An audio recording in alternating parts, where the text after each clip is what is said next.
पुढची बातमी बघूयात। मुंढव्यामधल्या जमीन खरेदीच्या प्रकरणी लेख पार्थ पवार याच्यामुळे अजित पवार हे अडचणीमध्ये आलेले आहेत आणि 1800 कोटींची सरकारी जमीन ही केवळ 300 कोटींमध्ये गैरव्यवहार करून खरेदी केल्याचं प्रकरण समोर आलं। यानंतर ऐन निवडणुकांच्या तोंडावरती अजित पवार हे अडचणीत सापडले। त्यामुळे 6 नोव्हेंबरला अजित पवार यांनी यावरती बोलणं टाळलं आणि नो कमेंट्स म्हणत अजित पवार निघून गेले। यानंतर अजित पवारांनी मात्र जमिनीच्या गैरव्यवहाराच्या प्रकरणाशी आपला संबंध नसल्याचं सांगत हातही झटकले। तर दुसऱ्या दिवशी अजित पवारांनी जमीन व्यवहार रद्द झाल्याचं सांगत वेगळी भूमिका मांडली।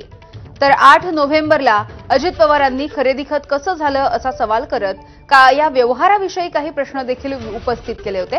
आज मात्र अजित पवार यांनी चौकशी समिती योग्य प्रकारे तपास करून अहवाल देणार आहे असं म्हटलंय।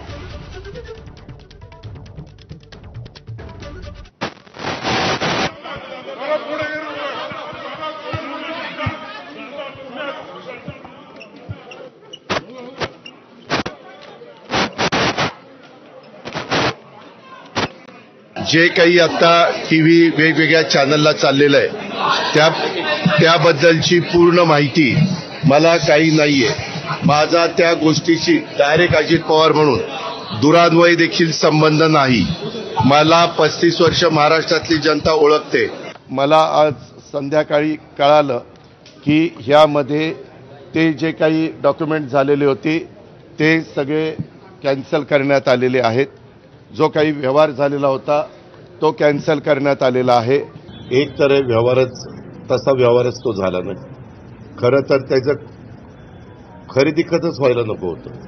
ती कागदपत्र ज्यावेळेस बघितली ना त्यावेळेस रजिस्ट्रारने त्याचं खरेदी खतच नोंदणीच कशी केली तेच कळत नाही। ह्याच्या संदर्भामध्ये माझं डायरेक्ट ब्लड रिलेशनच तिथं होतं, म्हणून मी सांगितलं की ही चौकशी व्यवस्थितपणे झाली पाहिजे। मुख्यमंत्र्यांनी पण ते ताबडतोब सूचना दिल्या, त्याच्यामध्ये GR पण काढला आणि चौकशी झाली। त्या दिवशी मला वाटतं नोंदणी कार्यालयावर धाड पण पडली, म्हणजे पोलिसांनी रेड पण टाकली कागदपत्र वगैरे जमा करण्याच्या करता असं।